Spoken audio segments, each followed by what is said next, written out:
loko. Esiku dede àsìkò yìí. Hey guys, it's Aderonke again. Today I'd like to give you my first video on incantations, on Yoruba incantations.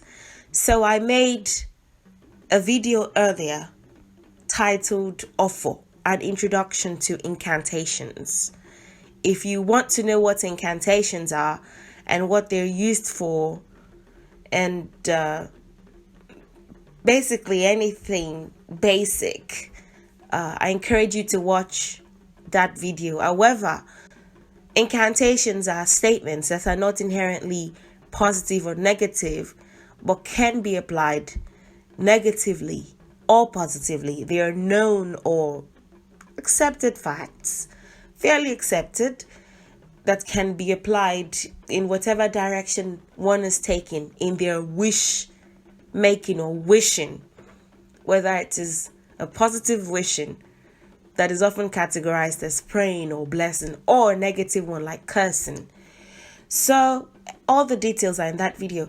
The title of this one is, so if you have ever seen a Nollywood movie with like an Ifa priest being portrayed, and you have ever heard one say, Tálágẹmọ bada, I'm going to be explaining the statement word for word.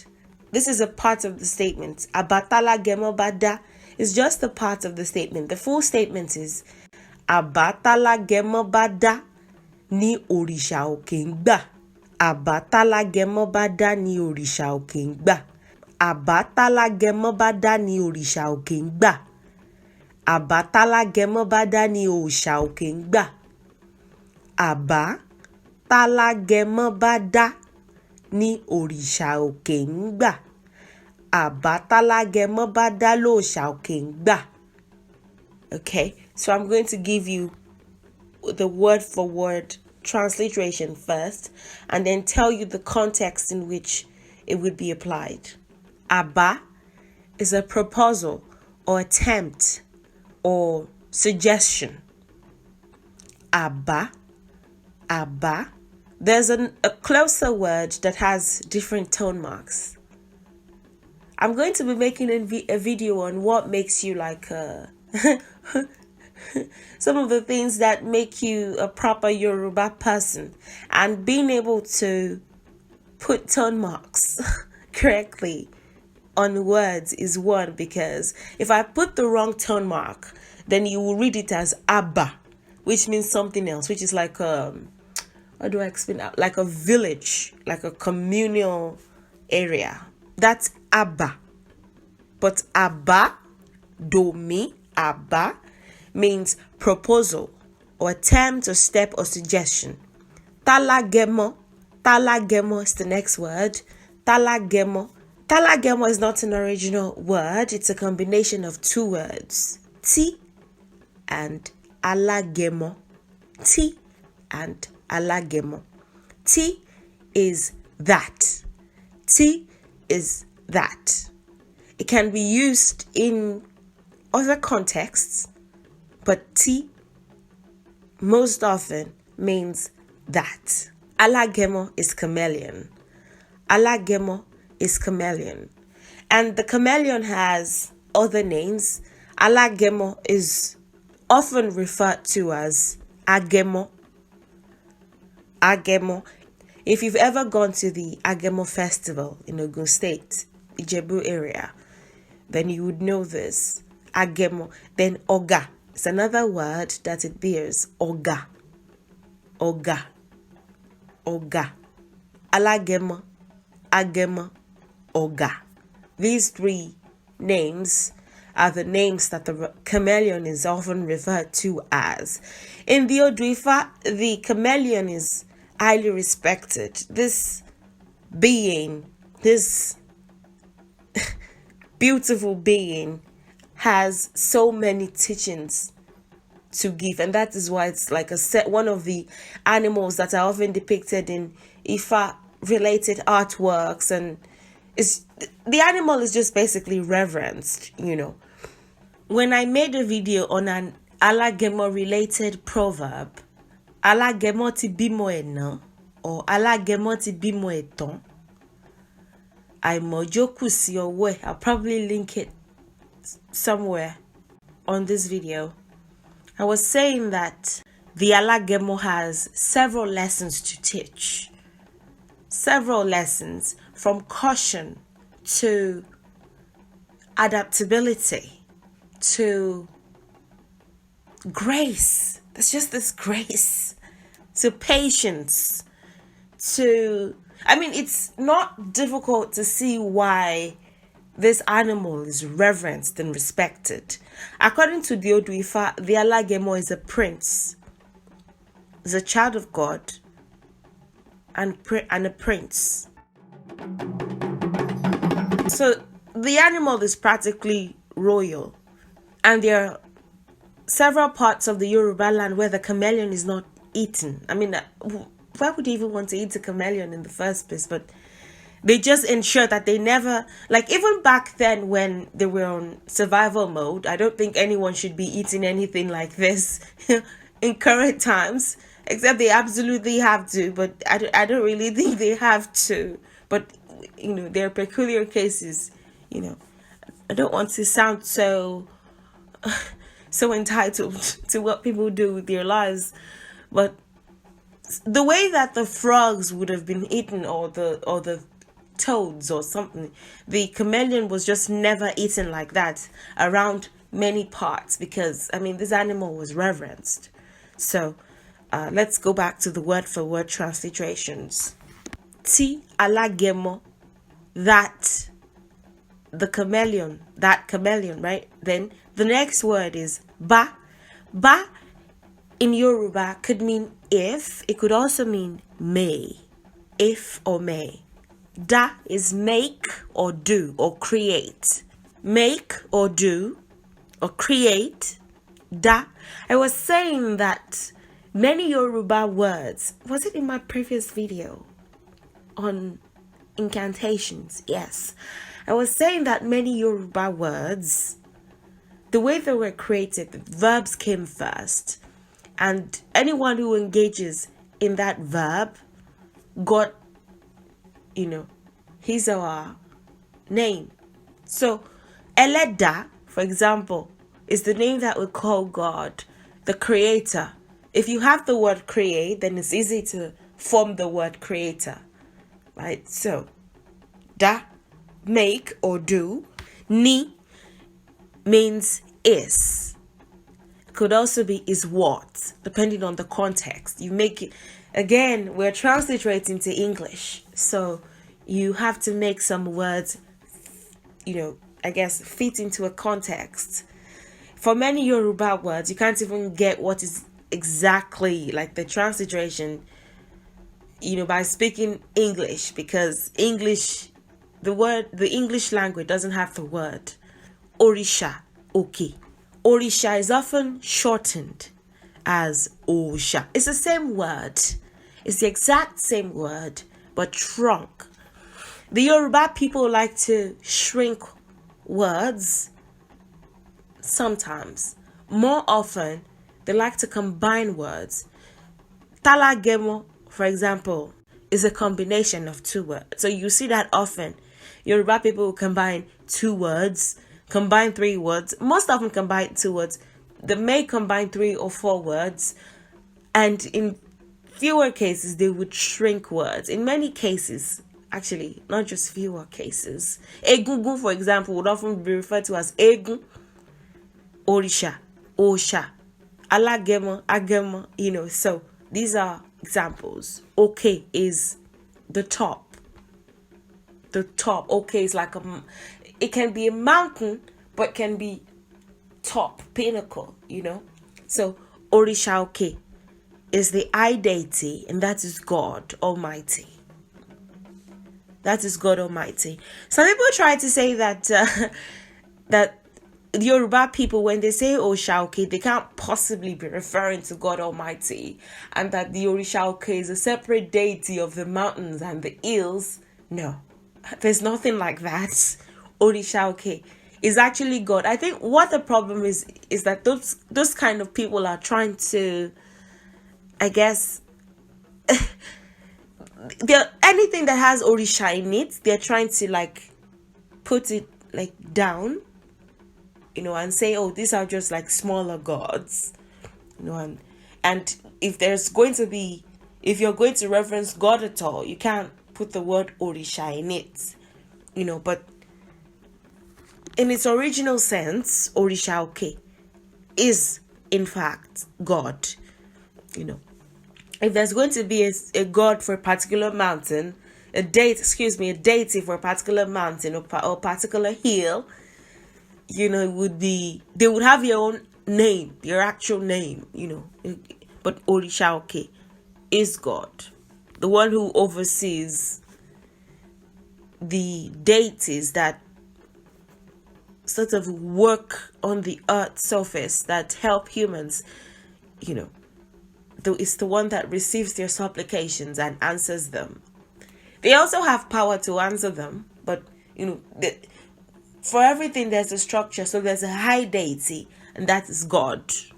Even in the oldest words for God, Deus, deity, you can absolutely refer to God Almighty as a deity. Even we, the Yoruba people, we believe that Obatala is the one in charge of like molding heads. Before coming to earth, you choose your destiny, right? You choose your path. You choose your head, what your assignment basically is. These are some of the things that are involved in the head, that are part of when I made my video on Asha, I was saying this.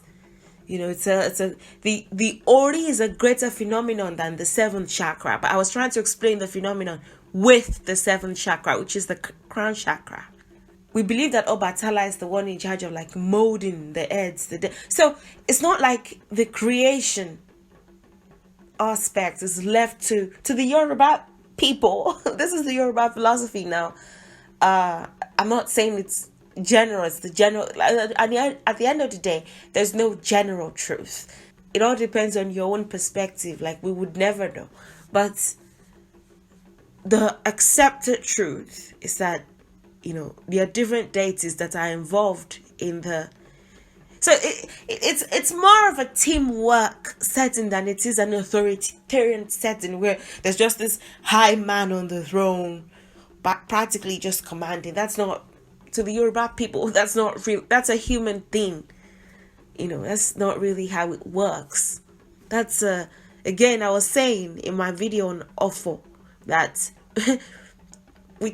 although it's often accepted, especially in Christianity, that God made man according to his own image, I'm not entirely sure. I think we make God according to our own image. So the names that we ascribe to God, the behaviors that we ascribe to God, when we say the streets of gold, that's a human need. It's like, what's the best way to appreciate a person if it's not gold? I think there's a level of imperfections or like human thinking that we ascribe to things that are beyond this earth. And those who have had near-death experiences or have actually died for a few hours and come back will tell you that it's not exactly how the way many things work. Moving on. When you include in a statement, anytime you see as a standalone word in a statement, in a sentence, it's most likely it could be a present tense, it could be a present continuous, but you know that there's a sense of present or continuous in it. Da, accept, grant is what it means in this context. Accept or grant. In some context, it would be save, egbami, save me, accept me, help me. It would be help or rescue or save. These are not the only. If you see any Yoruba words are often fluid. You can fit them into different contexts. So if I say that something is the meaning of a word, it doesn't always have to be, strictly, this is the only meaning that it can have. This is just the meaning that it has in this context. Àbá Tálágẹmọ bá dá ni Orisa or Òòṣà òkè ń gbà. Àbá Tálágẹmọ bá dá ni Orisa tàbí Òòṣà òkè ń gbà. What does it mean? Let's try to make it a sentence by looking at this word for word transliterations. Proposal that chameleon may make is what I deity accepts or grants. Why is it accepts or grants instead of accept or grant? Like I said earlier, ba in and of itself, accept, grant. Because is involved. I said whenever you find in a statement, it's a continuous present statement or present continuous. I sometimes find it difficult to know the difference between present continuous and continuous present. I suppose it's the same thing. I don't know.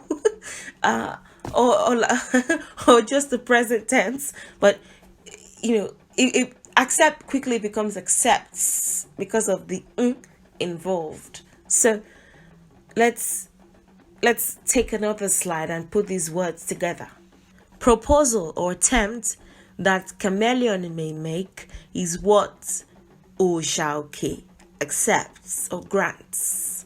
Proposal or attempt that chameleon may make is what Òòṣà accepts or grants. What? This is just a word for word transliteration. Don't how do I put it nicely? Don't think the Yoruba language is inferior to the English language. If there was another way to teach the language apart from using English, I would, but how do you teach a language with itself? So I guess the option that you have is to speak the language that is most commonly spoken.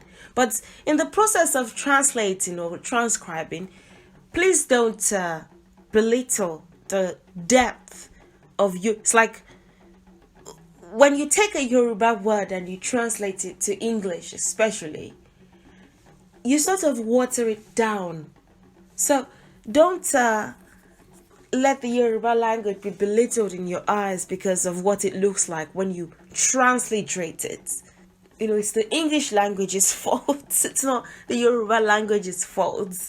It's in Yoruba language, it's a proper statement. Makes perfect sense. It's proper grammar. When you transliterate, then it looks like this. So it doesn't really look like proper grammar. If you want to make this proper grammar, it would be Òòṣà, which is God, accepts or grants whatever proposal or attempt that the chameleon makes. Òòṣà accepts or grants whatever proposal or attempt that the chameleon makes. So this incantation will go perfectly with the prayer Wàá máa rí ṣe, or gbogbo nǹkan tó bá dáwọ́lé á yọrí sí rere. There are different prayers, and I guess I would better note Wàá máa rí ṣe so that I can make a video on it. Like I've explained in the video on incantations, the incantation would usually come first and then the prayer to buttress the prayer or deepen it, or please see the video. I don't want to reteach what I've thought already. But when you put that incantation before your prayer, you're practically saying, because of the chameleon's ability to change the color of its skin and adapt, it's like if a chameleon stands on a blue surface and says, I want to turn blue, the chameleon very quickly turns blue. If the chameleon stands on a red platform or surface and says, I want to look red, I want to blend with the red, the chameleon is able to do so. So when you put that, you reference that before prayer, you're sort of, whether you're praying for yourself or praying for someone else, you're practically saying, whatever you attempt to do, whatever I attempt to do, whatever the case may be, whatever attempt I make or they make will be fulfilled, will come to pass, just because the chameleon is able to get that grace, has that favor from God to be able to do that. It goes beyond, the grace to change the color of my skin when it's used in a prayer. It's more like the grace to be whoever I want to be, whatever dreams I want to achieve, whatever goals I aspire to attain, the grace to do that. It's like when I put my hands on something, or I want something in my mind, or I set a goal, it will come to pass, just because it's what happens with the chameleon. When he sets his mind or our mind on being another color, looking different, exploring something, she's able to. So this is the incantation that will go with that prayer. Whatever attempt that I make, whatever goal I aspire to attain, whatever wish I have, God will accept it, because he accepts that of the chameleon. Mama Arishe, gbogbo nǹkan tí n bá dáwọ́lé ló máa yọrí sí rere. Màá rí ná, màá rí lò. These are some of the prayers that I'll be exploring. But if you ever hear this incantation, don't go, ooh, Yoruba people and their incantations, they are so satanic and so devilish. No. It's a nature-based. Many of our incantations are nature-based. I think people were more willing to learn from nature, just generally more observant of nature. So they were able to incorporate observations from nature in their prayers, So this is practically what it means. If you have any questions, please don't hesitate to ask. Thank you so much for watching my videos. Please give me a thumbs up and leave your comments if you'd like. And please subscribe to my channel. It's like I was looking at my analytics, and I guess just 7% of the people who watch my videos are subscribed to my channel. So I was like, that's interesting. I guess some people find me like on Google, get the information that they need and just go, they don't think that they should subscribe. I think you should. I think it's nice if you subscribe, or it would be nice if you subscribe. And thank you for your support. Please continue to support me however you can, whether in the aforementioned ways, or if you send me monetary gifts, most of which I donate to charity and use for, I guess, just the general running of this channel.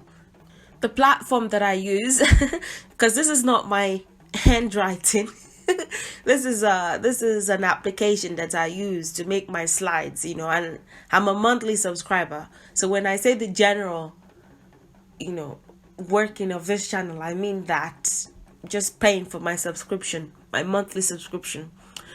So enough about about that. I'll see you in the next video. Enjoy the rest of your day. Stay blessed, stay well, and goodbye.